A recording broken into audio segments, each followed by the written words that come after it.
Imagine a world without plastic, stainless steel, or any of the modern materials we take for granted today. This was the reality of the medieval world, where every object was crafted by hand and every resource was precious. Life depended on the natural materials around them: wood for building, stone for strength, and above all, iron for progress and survival. Iron was the backbone of progress, found in the farmer's plow, the carpenter's tools, and the blacksmith's anvil. It held together homes, built castles, and made the tools that shaped society. It also armed knights for battle, providing the strength and protection needed in a dangerous world. A knight's armor and sword were not just protection and weapons, they were symbols of status and power, forged from precious iron by skilled hands. City gates, sturdy and imposing, cooking pots simmering over open fires, and everyday items like scissors. Iron was everywhere, a silent force shaping daily life and enabling communities to thrive. But iron was hard-won, mined from the earth, smelted in smoky bloomeries, hammered and refined by skilled blacksmiths who dedicated their lives to mastering the craft. Every piece was valuable, the result of backbreaking labor, years of apprenticeship, and generations of knowledge passed down through families. Iron was never wasted. Broken tools were repaired, reforged or melted down, to be reborn as something new, ensuring nothing was lost. A farmer might save for months, even years, for a new plowshare. It was an investment in his family's future and survival. A carpenter's tools were heirlooms, passed from parent to child, each bearing the marks of decades of use. Nothing made of iron was thrown away lightly. Every nail, blade, and hinge was treasured and maintained. This deep respect for iron shaped the medieval mindset, teaching patience, resourcefulness, and the value of hard work. Iron was a resource to be managed, not squandered, and its careful use was a matter of survival. The effort to produce iron made it precious, and its presence was a constant thread woven through every aspect of medieval life. Iron was not disposable, it was essential, and its careful use defined both survival and progress for generations. The story of iron is the story of medieval ingenuity, resilience, and the relentless pursuit of a better life. Without iron, the medieval world as we know it would not have existed. Its legacy endures in every tool, every building, and every story from that remarkable era. For all its strength, iron had a relentless enemy: rust. This silent destroyer haunted every blacksmith, farmer, and soldier, threatening the very tools and weapons that shaped medieval life. In damp medieval Europe, rust was a constant threat, eating away at tools, weapons, and household goods. The ever-present moisture in the air and frequent rains made it nearly impossible to keep iron safe for long. Rust, or iron oxide, seemed like a creeping disease, turning prized possessions into fragile, useless relics. Even the most treasured heirlooms could be reduced to brittle fragments within a generation. A sword left in the rain, a plow stored in a damp barn, both could be ruined by spring. The damage was often swift and irreversible, leaving families without essential tools for survival. Rust weakened armor, dulled tools, and threatened livelihoods. For knights and peasants alike, the loss of a single iron item could mean hardship, or even danger. People fought back, wiping tools dry after every use, sometimes with rags or even their own clothing, determined to keep rust at bay. Storing them by the hearth, where warmth and dryness offered some protection, became a daily ritual in many households. Scouring away rust with sand or rough cloth was a laborious but necessary chore, repeated week after week, and coating metal in grease or oil created a protective barrier, though it was far from perfect and needed constant renewal. Armor and weapons needed constant maintenance, polished, oiled, and protected, often before and after every use, to ensure they remained battle-ready. Grease was messy and temporary, but it was all they had. The smell and feel of it became part of daily life for anyone who worked with iron. Despite their efforts, rust was ever present, limiting the lifespan of every iron object. No matter how careful, every tool and weapon was living on borrowed time. The search for a better way to protect iron was a practical necessity, not just a curiosity. Blacksmiths and craftsmen experimented constantly, hoping to find a lasting solution. Rust was a daily frustration, driving craftsmen to seek lasting solutions. The struggle against corrosion shaped their skills and ingenuity.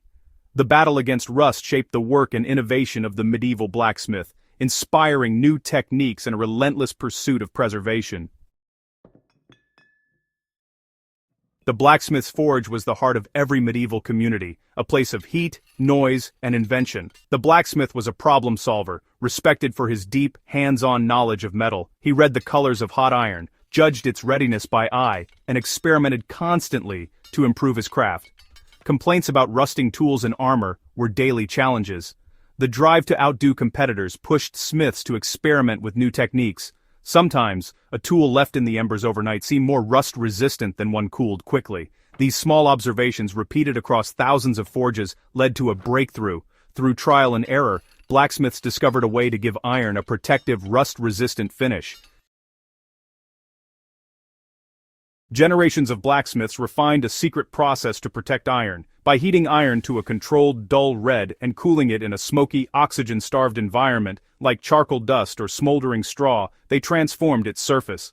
This wasn't paint or grease, but a chemical change in the iron itself. The process, known as blacking or bluing, enveloped the metal in smoke, preventing oxygen from causing rust. As the iron cooled slowly, it formed a stable, protective layer. The result?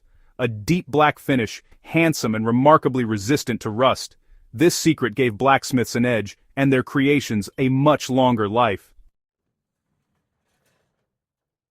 What was this mysterious black coating that covered so many medieval iron artifacts? For centuries, people puzzled over its purpose and origin, wondering if it was simply a byproduct of the forging process, or if it held a deeper secret. Medieval smiths, through their daily work at the forge, had unknowingly created a remarkable substance, black iron oxide, also known as magnetite. This wasn't just a random accident, it was the result of careful, practiced technique passed down through generations. Unlike the flaky, brittle red rust that eats away at iron, magnetite forms a dense, stable barrier.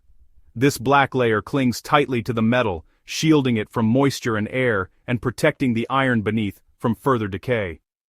Think of it like the difference between a solid stone patio and a pile of dry leaves. One is strong and enduring, the other fragile and fleeting. The black oxide layer gave iron a new resilience. The process relied on simple, organic materials, charcoal, wood shavings, and natural oils. When applied to hot iron, these materials baked into the surface, filling tiny pores and adding a crucial layer of water resistance. This was both art and science. In effect, this was a form of controlled, beneficial rust, one that stopped the destructive kind in its tracks. The blacksmiths had learned to harness nature's chemistry to their advantage. The beauty of this method was its simplicity. The blacksmith didn't need exotic chemicals or advanced knowledge, just skill, keen observation, and the right local materials found near every village forge. Even if he didn't know the chemistry behind it, he could see the results. A beautiful, durable black finish that set his work apart and made it last. This was practical science in action, born from experience, refined by trial and error, and perfected over countless years at the anvil. The technique was simple, elegant, and incredibly effective, requiring only patience and a practiced hand. Thanks to this process, everyday iron objects were transformed into artifacts that could survive for centuries, enduring the elements and the passage of time. In the end, this mysterious black layer stands as a true triumph of medieval craftsmanship, a blend of tradition, ingenuity, and the quiet mastery of the blacksmith's art. Centuries later, scientists noticed that some medieval ironwork survived in astonishing condition. Armor and tools, centuries old, were covered in a mysterious black layer, not paint, but something more. Modern analysis revealed the secret, a thin, dense layer of magnetite, created by the old blacksmith's process. Traces of carbon and organic material confirmed the use of charcoal and oils. Medieval smiths, with only their senses and experience, had mastered a sophisticated chemical process. They created a nanoscale protective layer, bonded to the metal itself. The lost art of the forge was finally explained by modern science. The blacksmith's secret was rediscovered, and its effectiveness proven. The lab results revealed the genius of the medieval method. The magnetite layer was thin but dense, grown directly from the iron surface, impossible to chip or peel. It was hydrophobic, repelling water and denying rust a foothold. Slow cooling in a carbon-rich environment allowed the layer to form perfectly. Rushing the process made the coating brittle. Patience was key. This was more than a surface treatment, it was a chemical transformation. The blacksmiths were pioneering materials, scientists, creating advanced protection centuries before modern chemistry. Their method was robust, sustainable, and effective. The difference between a temporary fix and a permanent solution was clear. The medieval blacksmith's art was a lesson in patience, skill, and scientific intuition. Today, we use industrial black oxide coatings, fast, consistent, but reliant on toxic chemicals and global supply chains. The medieval method was an art, relying on the blacksmith's senses and local, renewable materials. It was environmentally friendly, using charcoal, wood, and oils. No hazardous waste. Modern methods offer scale and uniformity, but at a higher environmental cost. The old way was sustainable, closed-loop, and deeply connected to place and craft. Each piece was unique, shaped by the smith's hand and the forge's fire. While modern coatings are more powerful, the medieval method was elegant and green. We've gained efficiency, but lost a connection to sustainable craftsmanship. The comparison reminds us that progress comes with trade-offs. The story of the medieval black coating is more than trivia, it's a testament to human ingenuity. It challenges the myth of the Dark Ages, showing the blacksmith as innovator, scientist, and artist. Understanding this lost technology helps conservators preserve historic artifacts and inspires greener solutions today. The principles, using local, low-energy, biodegradable materials, are more relevant than ever. The medieval forge teaches us that effective technology can be simple and sustainable. Rediscovering this method connects us to the wisdom of the past and sparks innovation for the future. There are still lost arts waiting to be found, holding answers to modern problems. The deep black coating on ancient iron is a silent lesson in resilience, craft, and the enduring power of human creativity.